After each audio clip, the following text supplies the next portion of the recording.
और ये धरना भी 5 बजे तक का था। देखिए, ताकत बरकरार रखनी है, धरना जारी रहेगा। मैंने आपको पहले बता दिया कि अगर 31 तारीख तक ये होश में नहीं आए तो फिर हम जानते हैं होश में कैसे लाएंगे। ये इस बिल्डिंग में नहीं घुसने देंगे बिल्कुल भी, और दोनों गेट बंद होंगे, ये चोर दरवाजा भी बंद होगा। हमारे कर्मचारी दैनिक वेतन भोगी और अनियमित कर्मचारी, उन हमारी मांगे हैं, वो हमारी सारी मांगे पूरी होनी चाहिए, उनका नियमितीकरण होना चाहिए। मैं मुदस्सिर और आप देख रहे हैं हिंदराज.com, खबर वही जो आपके लिए सही। आज हमारे साथ मौजूद हैं फैसल साहब, जो टेक्निकल स्टाफ एसोसिएशन के लीडर हैं। मैं आपसे ये जानना चाहूंगा कि ये धरना आप लोगों का मांग क्या है और ये कब से शुरू हुआ? ये आज ये दूसरा है या इससे पहले भी कभी आप लोगों ने इस तरह की मांग को लेकर सड़क पर आए हैं? ये हमारा धरना पहला है। इससे पूर्व हम इन्हें पत्राचार के द्वारा लेटर लिखते रहे अपनी डिमांड के सिलसिले में, लेकिन इनके कान पे कोई जूं नहीं रहेंगी और इन्होंने कोई पॉजिटिव हमें सिग्नल नहीं दिया हमारी चार्टर ऑफ डिमांड के ऊपर। इसलिए आज से ये धरना शुरू हुआ है। इसके पहले आप लोगों ने कितनी बार इस तरह से रजिस्ट्रार ऑफिस के पास आके आप लोगों ने अपनी मांग मंगवाने की कोशिश करी कि अब अनिश्चितकालीन तक धरना करने की बात सामने आ रही? हमने 22 दिसंबर को करी, उसके बाद हम इन्हें लेटर देते रहे चार्टर ऑफ डिमांड का भी, लेकिन इनके कान पे नहीं जुड़ेंगे, इसलिए हमने अब धरना शुरू करा। ये लास्ट हमारे मुख्य मुद्दे क्या क्या हैं? मुख्य मुद्दे हैं हाई पावर कमेटी को एजुकेटिव काउंसिल से अप्रूव कराकर हमारे एडहॉक एम्प्लॉइज को स्क्रीनिंग के थ्रू कंफर्म करना। दूसरा मुद्दा है डेली वेजर का enhancement as per central wages labour law. और तीसरा है हमारा जो एडहॉक एम्प्लॉइज हैं उनका जो इन्होंने allowances, increment, DA, children education allowance, transport allowance, patient care allowance, LTC, ये होल्ड पे लगा रखा बिना किसी एजुकेटिव और एडमिनिस्ट्रेटिव और सरकार के बिना निर्देश के इन्होंने हवा में बंद कर रखा। वो अविलंब बिल्कुल फौरन लागू करेंगे। डेली वेजर का एक एक्सटेंशन है 1400 लोगों का, अगर वो एक्सटेंशन नहीं आता है तो वेतन पे जो है इनके असर पड़ेगा।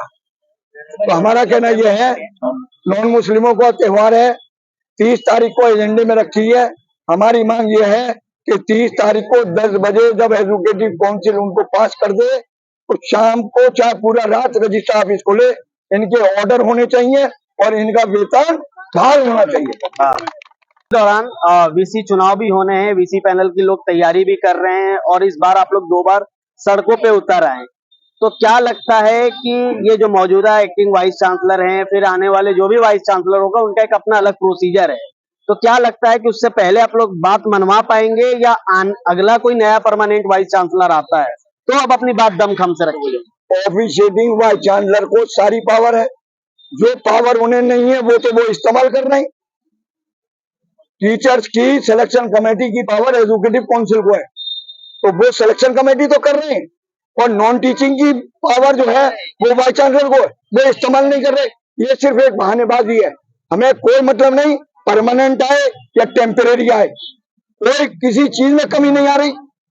टेम्परेरी वाइस चांसलर में सारे काम हो रहे हैं, सर सैयद डे की बग्गी में भी बैठ के घूम रहे हैं, कोई टेंशन नहीं है, सिर्फ टेंशन हमें देने की है, लेकिन अब हम इन्हें टेंशन देंगे। अहमद है, मैं 4th ग्रेड एम्प्लॉयज यूनियन का एक्स प्रेसिडेंट हूँ और ये धरना तकरीबन यहाँ के प्रशासन से हमारी 4-5 महीने से बात चल रही थी, मीटिंगें हुई हैं, काफी इन्हें लेटर लिखे, लेकिन उस पर उन्होंने कोई संज्ञान नहीं लिया है।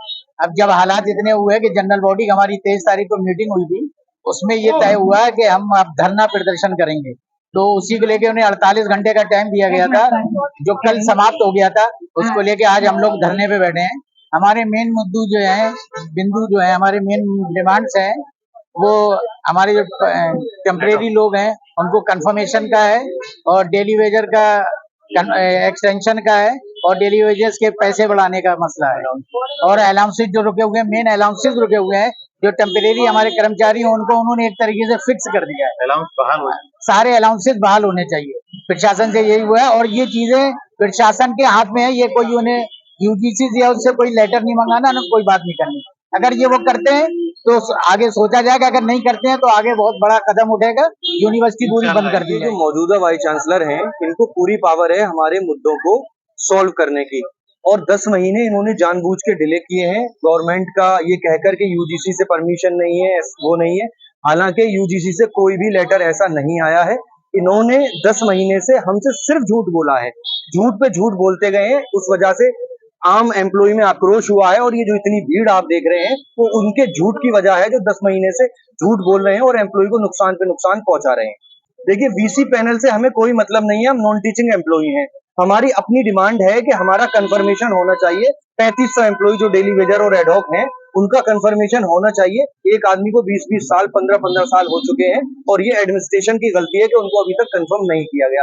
वीसी पैनल में हम नॉन टीचिंग के लोग नहीं पढ़ते कि नॉन टीचिंग का कोर्ट में रिप्रेजेंटेशन तक नहीं है। 5 कोर्ट मेंबर होते हैं हमारे, लेकिन इन वाइस चांसलर साहब ने कोर्ट मेंबर का इलेक्शन भी नहीं कराया, क्योंकि नॉन टीचिंग के लोग हैं। हर तरह से नॉन टीचिंग को यहाँ दबाया जा रहा है और सरकार को बदनाम किया जा रहा है कि सरकार ने ये रोक दिया, सरकार ने वो रोक दिया, जबकि सरकार ने कुछ नहीं रोका।